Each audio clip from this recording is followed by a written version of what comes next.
खेलाखौ मोजां मोनग्रा साफ्रोम सुबुंफोरनिसिम मोनसे गोजोनथाव खौरां जोङो नाम्बार 2 लन्थिबारि सानजारां क्लाबनि सेंग्राफोर जानानै बा लाइमोनफोर जानानै बा गामि जानानै नोंथांमोननो मोनसे गोजोनथाव खौरांखौ जों हरनो सानदों। बे गोजोनथाव खौराङानो जाहैबाय जे फैबाय थानाय बा फैगौ 9 तारिख अक्ट'बर 2022निफ्राय लानानै जोङो मोनसे गिबि खेबनि थाखाय गामि ओनसोलनिफ्राय बियो जोंनि थाखाय चिरां डिस्ट्रिक्ट हिसाबै first all India invitational football tournament जानो थांगासिनो दङ। 9 तारिखआव जोंहा बे खेलाया अपेनिं जागोन। बेनि डिटेल्सखौ जोङो होलांनो सानदों। 9 तारिख 1टा बाजिनिफ्रायनो जोङो बे खेलाखौ आराम्भ खालामनाय जागोन। ओमफ्राय जोङो डाइरेक्ट 2:30 बा 2:30 बे समाव जोङो डाइरेक्ट किक अफ नैबेखौ खालामनाय जागोन। आरो बे खेलाया जोंहा अलरेडि AIFF जेखौ बुङो अल इन्डिया फुटबल फेडारेसन बेनिफ्राय पारमिसन ग्रान्टेड जाखानाय, जोङो बेखौ पारमिसन लाखाबाय। बे खेलाया नेशनेल लेभेलनि खेला जानो थांगासिनो दङ। बेनिखायनो नोंथांमोननो बे गोजोन खौरांखौ जों हरनो सानदों। जोंहा खेलानि टीमफोरा गासै 8टा दङ।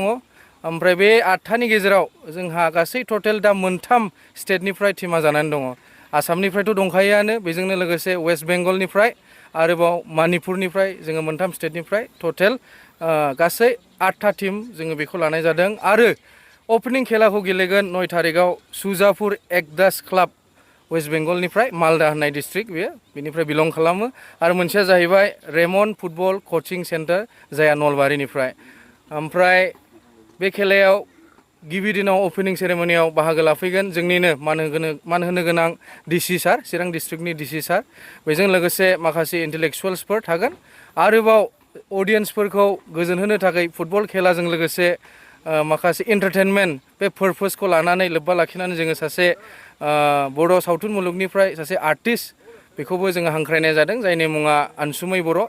बिथाङा फैनानै जोंनि लाइमोनफोरखौ बा जोंनि ओनसोलनि सुबुंफोरखौ गावनि मेहेरगोनां पारफरमेन्सनि गेजेरजों जोंखौहाय मोजाङै एन्टारटेनमेन्ट खालामगोन बा एन्टारटेन खालामगोन। नै बेबो थाबाय जोंहा। आरोबाव माखासे एरियानि माखासे रिंगु दामसाफोर बा बेबायदिनो मोनसे सेन्टारफोरनि मोसानाय बागुरुम्बा बेफोरबायदिबो थागोन, बेफोर लोगोसे थाफाबाय थागोन। ओमफ्राय नायग्राफोरनि अडियेन्सफोरनि थाखाय माबायदि नोंथांमोना सुबिदा खालामनानै होनाय जागोन? अके, दा बियो नायग्राफोरनि थाखाय स्पेसियेलि अडियेन्सफ्रा कम्फर्टेबलखौ साबसिन बेस्ट खालामो हिसाबै जोङो बे बोसोराव गेलारिनि सिस्टेम बेखौ जों खालामना होनाय जादों। गेलारिखौ जोङो औवा आरो थप्था बे मोननै आगजुखौ बाहायनानै बेखौ रेडि खालामखानायानो जाहैबाय। टटेल अलमस्ट गेलारियाव 1000सो सुबुंफोर केपासिटि जानायनि जों बेखौ खालामदों। बे जाहैबाय प्राइसखौबो जों खोन्थानो सानखाबाय। टिकेटनि प्राइसा माखासे खरस थांनायलाय बेखौ बोखांफिननो थाखाय जों 100 थाखा बा सासेयाव 100 गेलारिनि थाखाय खालामनाय जाबाय। आरो बेजोंनो लोगोसे जेनेरेल हानि थाखाय बयबो जाहाथे नायनो हायो बेखौ इसेबां खालामनाय जायाखै, खालि 40 थाखा बे टिकेटनि बेसेनखौ होनानै जोंनि बे खेलाखौ नुनो मोनगोन।